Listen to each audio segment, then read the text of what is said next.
అధిక బరువు అనేక సమస్యలకు కారణం. సాహితీ యోగా ఆన్లైన్ క్లాసులో జాయిన్ అవ్వండి.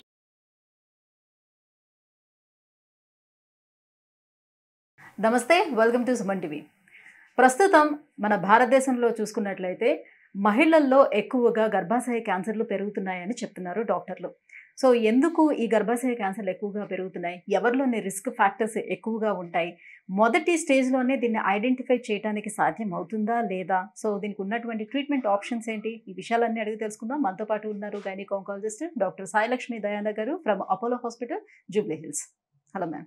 హలో మ్యామ్, గర్భాశయ క్యాన్సర్ యాక్చువల్లీ ఏ రకంగా వస్తుంది? సో ఎవరిలో మనం చూసే అవకాశం గర్భాశయ క్యాన్సర్ ఎక్కువగా ఉంటుంది?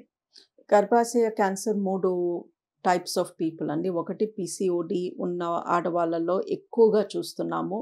90% of these women are less than 40 and వీళ్ళల్లో ఎక్కువగా ఫర్టిలిటీ క్లినిక్స్లో పికప్ చేస్తున్నాము వీళ్ళకి గర్భాశయ క్యాన్సర్ ఉంది ఆర్ రాబోతుంది అని. గర్భాశయ క్యాన్సర్ గురించి మాట్లాడే ముందు ఒక్క విషయం ఏం చెప్పాలి అంటే, గర్భాశయ క్యాన్సర్ వచ్చే 2 years ముందు నుంచే ప్రీ క్యాన్సర్ స్టేజ్ అని ఒకటి ఉంటుంది. సో అది ముందు ప్రీ క్యాన్సర్ అయ్యి ఆ ప్రీ క్యాన్సర్ని మనం పట్టించుకోకుండా అలా వదిలేస్తే అప్పుడు గర్భాశయ క్యాన్సర్ కింద మారుతుంది. సో గర్భాశయ క్యాన్సర్కి ప్రీ క్యాన్సర్ స్టేజ్ ఉంది. ఈ ఇన్ఫర్టిలిటీ క్లినిక్స్లో IVF చేసే ముందు చాలామంది కెమెరాతో హిస్టరాస్కోపీ అని గర్భాశయంలో కెమెరా పెట్టి శాంపుల్ తీసుకుని అంతా బాగుంటేనే IVF చేస్తారు. ఆ శాంపుల్స్లో మాకు ప్రీ క్యాన్సర్ చాలా మందికి కనిపిస్తుంది. అంటే ఇప్పుడు మీరు PCOD అనగానే చాలా మందికి ఇప్పుడు భయం వేస్తుంది. ఎందుకంటే ఇవాళ రేపు సో మెచ్యూర్ అయిన దగ్గర నుంచి చాలా మంది లేడీస్లోని PCOD ప్రాబ్లమ్ చాలా కామన్గా కనిపించే ప్రాబ్లం. ఇప్పుడు PCOD ఉన్న వాళ్ళందరూ కూడా రిస్క్లో ఉన్నట్టేనా? ఎలా అనుకోవాలి, ఎలా తెలుసుకోవాలి? లుక్ అండి, యూట్రస్ నెలకొకసారి క్లీన్ అయిపోవాలి. సో బాడీలో ప్రతి పార్ట్ కూడా మీరు ఆలోచిస్తే టైం టు టైం క్లీన్ అయిపోవాలి. నోరు క్లీన్ చేసుకోవాలి. యూరిన్ సంచి 4-5 గంటలకు ఒకసారి క్లీన్ అయిపోతుంది. మోషన్ సంచి కనీసం వన్స్ ఎ డే అన్న క్లీన్ చేసుకోవాలి. సో ఎంటీ అయిపోవాలి. ఆ వేస్ట్ ప్రోడక్ట్ బయటకు వచ్చేయాలి. దాన్ని అలా మనం పేరుకుని ఉంచుకుంటే అది డెఫినెట్లీ చెడిపోతుంది, కుళ్ళిపోతుంది, క్యాన్సర్ కింద మారుతుంది. సో ఈ గర్భాశయంలో ఉండే పొర ప్రతి నెల బయటకు వచ్చేయాలి. Endometrial layer should come out. మన మెన్స్ట్రల్ బ్లడ్లో ఉండే మెటీరియల్ చూస్తే బ్లడ్ ఉంటుంది, బ్రౌన్ వెల్వెట్ కలర్ చిన్న చిన్న పీసెస్ వస్తూ ఉంటాయి. ఆ బ్రౌన్ వెల్వెట్ పీసెస్ మన గర్భసంచిలో ఫార్మ్ అయిన లేయర్ అది. అది కూడా ప్రెగ్నెంట్ అవుతుందేమో అని ఒక తివాచీలాగా లేయర్ తయారు చేస్తుంది. ప్రెగ్నెన్సీ రాలేదు, ట్రై చేయలేదు, ప్రెగ్నెన్సీ రాలేదు, అది షట్ డౌన్ అవుతుంది. సో అది ఎలా బయటికి రావాలి అంటే బ్లడ్తో అది ఫ్లష్ అయిపోతుంది బయటికి. సో ఈ ఎండోమెట్రియం పొర ఫర్ ఎగ్జాంపుల్ జూన్లో రావాల్సిన పీరియడ్ రాలేదు, ఉండిపోయింది. మళ్ళీ జూలైలో కొంచెం మెటీరియల్ ఇంకొక పొర తయారయ్యింది, అది బయటికి రావాలి. హార్మోన్ ఇంబ్యాలెన్స్ PCOD వల్ల అది మిగిలిపోయింది. ఇప్పుడు ఆగస్ట్ వచ్చింది, జూన్లో పొర మిగిలిపోయింది, జూలైలో పొర మిగిలిపోయింది, అది ఎప్పుడో బయటికి రావాల్సిన మెటీరియల్. అంటే ఇది షట్ డౌన్ అవ్వకుండానే మళ్ళీ మళ్ళీ లేయర్ ఫామ్ అవుతూ ఉంటుంది. కొత్త లేయర్ ఫామ్ అవ్వదండి, ఉన్నది థిక్ అయిపోతుంది, ఉబ్బిపోతుంది. ఇప్పుడు ఏదైనా కూడా ఒక వస్తువు టైంకి అది మనం తీసేయలేదు అనుకోండి, అలాగే ఉంచేస్తే దోసపిండి, ఇడ్లీ పిండి అలా ఉబ్బిపోతాయి. బికాజ్ అందులో ఉండే బ్యాక్టీరియా అదంతా కంటెంట్ పెరిగిపోతుంది కదా. సో అలాగే మన బాడీలో బయటికి రావాల్సిన మెటీరియల్ టైంకి రావకపోతే దాంట్లో చేంజెస్ జరుగుతాయి. సో ఈ పొర అలా ఉబ్బిపోతుంది, ఉబ్బిపోయి ఫైనల్లీ ఎప్పుడో ఒక రోజు బయటికి వస్తుంది. బట్ ఆ పొర అలా నిలిచిపోయి దాంట్లో చెడు క్యారెక్టర్ స్టార్ట్ అయ్యి అది క్యాన్సర్ కింద మారే ఛాన్స్ ఉంది. సో ఎవరైతే PCOD ఉండి 4 months అయ్యింది, పీరియడ్ రాలేదు అనుకోండి, వాళ్ళ యూట్రస్లో ఉన్న పొరలో క్యాన్సర్ వచ్చే ఛాన్స్ ఉంది. సో ఎవ్రీ ఉమెన్ మెనోపాజ్ వచ్చేస్తే సరే, మెనోపాజ్ రాలేదు, PCOD మూలంగా సంవత్సరానికి 4 periods కూడా రాకపోతే వాళ్ళకి యూట్రస్ క్యాన్సర్ వచ్చే ఛాన్స్ ఎక్కువ.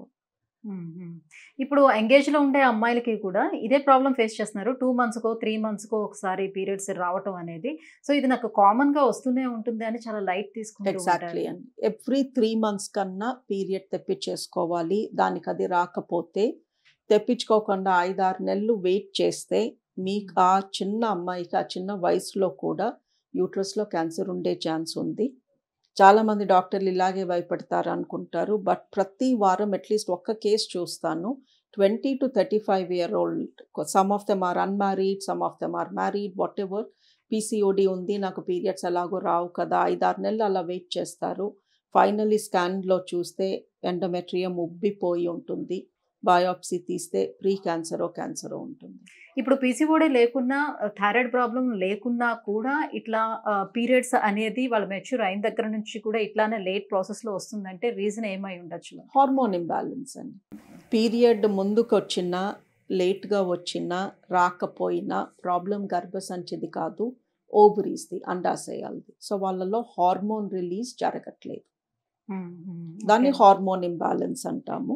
ఆ హార్మోన్ ఇంబ్యాలెన్స్ ఓవరీస్ మూలంగా అయితే పీసీఓడి అంటాము, థైరాయిడ్ మూలంగా అంటే థైరాయిడ్ మూలంగా హార్మోన్ ఇంబ్యాలెన్స్ అంటాము. కొంతమందికి రొమ్ముల నుంచి ప్రొలాక్టిన్ అనే హార్మోన్ ఎక్కువ ఉంటుంది, వాళ్ళల్లో కూడా పీరియడ్ లేట్ అవుతుంది. So all these come under hormone imbalance. Right. So ఇప్పుడు 2 monthsకి 3 monthsకి రాలేదని అంటే మీరు వచ్చేటట్టు చేసుకోవాలి అని చెప్తున్నారు కదా, సో దానికి ఏమైనా మెడిసిన్స్ యూజ్ చేయాల్సిన అవసరం ఉంటుందా, లేకపోతే న్యాచురల్ పద్ధతిలో ఏమైనా తెచ్చుకోవడానికి అవకాశం ఉంటుందా వాళ్ళకి? లుక్ అండి, న్యాచురల్ పద్ధతిలో అంటే మేము ఇచ్చే మెడిసిన్లో ప్రోస్టాగ్లాండిన్ ఉంటుంది, హార్మోన్ ఉంటుంది, పపాయాలో ఉంది, అండ్ పైనాపిల్లో ప్రోస్టాగ్లాండిన్ ఉంది, నువ్వుల్లో ప్రోస్టాగ్లాండిన్ ఉంది. సో ఎవరికన్నా పీరియడ్ రాలేదు అంటే, లేట్ అయింది అంటే, మన అమ్మమ్మ నాన్నమ్మనే చెప్పేవారు ఈ చిట్కాలు, పపాయ తిను, పైనాపిల్ తిను, నువ్వులు ఉండలు తిను, బికాస్ వీటిలో ప్రోస్టాగ్లాండిన్స్ ఉంటాయి. అండ్ వాక్ చేయాలి, బాగా మన బాడీని కదపాలి, ఎక్సర్సైజ్ చేయాలి. సో ఓవరీస్ లేజీగా ఉండబట్టే కదా హార్మోన్ రిలీజ్ జరగలేదు. సో కొంచెం మన పెల్విక్ ఏరియాని కదిపి స్కిప్పింగ్, జంపింగ్ ఇలాంటి యాక్టివిటీ చేసామనుకోండి, వచ్చేస్తుంది పీరియడ్. బాగా స్టబన్ కేసెస్ ఉంటాయి, ఏం చేసినా రాదు వాళ్ళకి పీరియడ్, దెన్ వాళ్ళకి 5 days టాబ్లెట్స్ ఇచ్చి పీరియడ్ తెప్పించేస్తాం. నేనైతే చెప్పేస్తాను, ఇంకోసారి పీరియడ్ డిలే అయితే ప్రెగ్నెన్సీ కాదు అని చెక్ చేసుకోండి. ప్రెగ్నెన్సీ కాదు అని మీకు తెలిస్తే, టెస్ట్ నెగటివ్ వస్తే, ఈ టాబ్లెట్స్ మళ్ళీ నా దగ్గరికి రావద్దు, ఇవే వేసుకొని తెప్పించేసుకోండి. మ్యాక్సిమం 2 months వెయిట్ చేయమంటాం. అండ్ అంతకన్నా ఎక్కువ ఆ మెటీరియల్ మనలో ఉంచుకుంటే క్యాన్సర్ రిస్క్ ఉంటుంది. ఓకే. సో ఇప్పుడు మీరు అన్నారు గర్భాశయ క్యాన్సర్ రావటానికన్నా ముందు 2 years బిఫోరే మనకు ఆ స్టేజ్ అనేది తెలుస్తుంది, దాని సిమ్టమ్స్ తెలుస్తాయి. ఎలాంటి సిమ్టమ్స్ మనకి కనిపిస్తాయి, ఎలా తెలుసుకోగలుగుతాం? హెవీ బ్లీడింగ్, యూజువలీ ఎప్పటికన్నా పీరియడ్స్ బాగా హెవీగా వస్తున్నాయి, గడ్డలు గడ్డలు పడుతున్నాయి, ఇలా కాళ్ళ కారిపోతుంది బ్లడ్, అది ఎండోమెట్రియం, గర్భాశయ ప్రీ క్యాన్సర్ లక్షణం. ఓకే. సో పీరియడ్స్ బాగా హెవీగా వస్తుంటే డెఫినెట్లీ వచ్చి చెక్ చేయించుకోవాలి. 2 పీరియడ్కి మధ్యలో బ్లీడింగ్ అవుతుంటే అది కూడా సేమ్ ప్రీ క్యాన్సర్ లక్షణం. సో ఈ 2 సిమ్టమ్స్ ఉంటే, అంటే లైక్ 15 days మధ్యలోనే అయిపోవడం అట్లా. ఇప్పుడు పీరియడ్ వచ్చే 10 రోజుల ముందే మధ్యలో కనిపిస్తోంది అనుకోండి. సో పీరియడ్ వచ్చే 1-2 days ముందు కనిపించడం క్యాన్సర్ లక్షణం కాదు అది. బట్ పీరియడ్కి మధ్యలో అన్ఎక్స్పెక్టెడ్గా బ్లీడింగ్ అవుతున్నా, బ్లీడింగ్ అన్ఎక్స్పెక్టెడ్లీ హెవీగా అవుతున్నా కూడా that is a sign of pre cancer or cancer. But గర్భాశయ క్యాన్సర్ డయాగ్నోసిస్ చేసుకోవడానికి ఎలాంటి టెస్ట్లు అందుబాటులో ఉన్నాయి? అండ్ వన్ మోర్ థింగ్ అండి, 12 months మెనోపాజ్, 12 months పీరియడ్ రాకపోతే 40 years దాటాకి ఎవరికన్నా 12 నెలలు రాలేదనుకోండి, మెనోపాజ్ అంటాము. ఆ మెనోపాజ్ తర్వాత ఒక్క చుక్క అయినా అది అబ్నార్మల్, క్యాన్సర్ లక్షణమే అది. ఓకే. సో ఒకరోజు ఒక చుక్కే కదా కనిపించింది అని అశ్రద్ధ చేయకూడదు. మెనోపాజ్ వచ్చాక ఎంత బ్లీడింగ్ అయినా, ఎంత ఎక్కువైనా, ఎంత తక్కువైనా 50% ఆఫ్ ద టైమ్స్ అది క్యాన్సర్ లక్షణమే. క్యాన్సర్ లక్షణమే, బట్ 50%లో క్యాన్సర్ ఉంది అని మేము ప్రూవ్ చేయగలం. మెనోపాజ్ తర్వాత ఒక్క చుక్క బ్లడ్ కూడా రాకూడదు. అంటే ఇప్పుడు మెనోపాజ్ ముందు స్టేజ్ లో వాళ్ళకి ఒక 5 monthsకో 6 monthsకో ఒకసారి కొంచెం బ్లీడ్ కనిపించడం, మళ్ళీ ఆగిపోవడం, మళ్ళీ ఒక 4 months అట్లా కనిపించి ఆగిపోవడం, అది ఓకే అంటారా? అది పెరి మెనోపాజ్ అండి, మెనోపాజ్కి వెళ్ళే ముందు స్టేజ్ అది. That happens. బట్ అప్పుడు ప్రతి 10 రోజులకి 20 రోజులకి కనిపిస్తుంది అనుకోండి, అది కరెక్ట్ కాదు. 2-3 నెలలకు ఒకసారి కనిపిస్తుంది అనుకోండి, దాట్స్ ఓకే. సో వచ్చినప్పుడు ఒక 5-6 రోజులు 2-3 రోజులు అయ్యి తగ్గిపోయి మళ్ళీ 4 నెలలకు వస్తే దట్ ఈస్ పర్ఫెక్ట్లీ ఫైన్. 12 నెలలు ఆగాక వచ్చిన ఏ బ్లీడింగ్ కూడా అబ్నార్మల్ బ్లీడింగ్. రైట్. సో మరి గర్భాశయ క్యాన్సర్ని క్యూర్ చేసుకోవడానికి ఎటువంటి ట్రీట్మెంట్ ఆప్షన్స్ మనకి అవైలబుల్ ఉన్నాయి? పూర్తిగా నయం చేయడం సాధ్యం అవుతుందా? ఇందాక టెస్ట్లు అడిగారు, ఇప్పుడు ట్రీట్మెంట్. టెస్ట్ ఏంటి అంటే అల్ట్రాసౌండ్ స్కాన్. ఈ అల్ట్రాసౌండ్ స్కాన్ అంటే మామూలుగా పిల్లలు ప్రెగ్నెన్సీలో చేసే స్కాన్నే, బట్ కింద నుంచి వజైనా ద్వారా చేస్తే యూట్రస్ క్లీన్గా నీట్గా కనిపిస్తుంది, దగ్గరగా కనిపిస్తుంది. సో చేపించుకునే scan preferably through the vagina చేపించుకోమంటాము. అందులో గర్భాశయం లోపలున్న ఎండోమెట్రియం పొర చెక్ చేసుకుంటాము. ఆ పొర సైజ్ని బట్టి చెప్పగలము వీళ్ళకి ఏదన్నా ప్రాబ్లం ఉందా లేదా అని. బాగా బ్లీడ్ అయిపోయి పొర సన్నంగా ఉందనుకోండి, నార్మల్గా ఉందనుకోండి, దాని ఒక నెల రోజులాగి మళ్ళీ స్కాన్ చేస్తాము. సో ఆ పొరని బట్టి డిసైడ్ చేస్తాము వీళ్ళకి ఎండోమెట్రియల్ క్యాన్సర్ ఛాన్స్ ఉందా లేదా. ఉంది అనిపిస్తే క్లినిక్లోనే సన్నటి సిరింజ్తో యూట్రస్ని క్లీన్ చేసేసి బయాప్సీ పంపిస్తాము ల్యాబ్కి. కొంతమంది అలా చేయకుండా అడ్మిట్ చేసి ఒక 4 గంటలు కెమెరా పెట్టి హిస్టరాస్కోపీ డిఎన్సి అంటారు. సో ఈ క్లీన్ చేయటం అనెస్థీసియా ఇచ్చి చేయవచ్చు, లేదా క్లినిక్లో కూడా పెయిన్ కిల్లర్స్లో చేసేయచ్చు. ఆ బయాప్సీ మెటీరియల్ ల్యాబ్కి వెళ్ళాక then we will know cancer ఉందా, ప్రీ క్యాన్సర్ ఉందా, అసలు ఏది లేదా అని. ఓకే, ఒకవేళ నిర్ధారణ అయ్యింది క్యాన్సర్ ఉందని, సో అలాంటప్పుడు ఆ యూట్రస్ని పూర్తిగా తొలగించేస్తారా? యూట్రస్ని తొలగించాలండి. నార్మల్గా యూట్రస్లో క్యాన్సర్ ఉంటే యూట్రస్ని తొలగించాలి. బట్ పీసీఓడి మూలంగా యూట్రస్ క్యాన్సర్ వచ్చిన వాళ్ళు చాలామంది ఉన్నారు. చెప్పాను కదా, కనీసం ఒకళ్ళిద్దరు వస్తారు వారానికి. వాళ్ళకి ఇంకా పెళ్ళే కాలేదు, అప్పుడు యూట్రస్ తొలగించలేం కదా.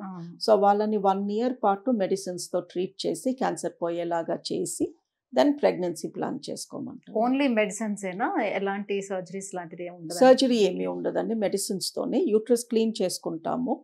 వాళ్ళకి అడుగుతాము, మీరు మెడిసిన్స్ నోటి ద్వారా వేసుకుంటారా లేదా మెడిసిన్ డైరెక్ట్లీ గర్భసంచిలో పెట్టేయమంటారా అని. అండ్ ఆప్షన్ ఇస్తాము. కొంతమందికి 2 పెడతాము, కొంతమందికి ఓన్లీ గర్భసంచిలో మెడిసిన్ పెట్టేస్తే అది 5 ఏళ్ల పాటు పనిచేస్తూ ఉంటుంది.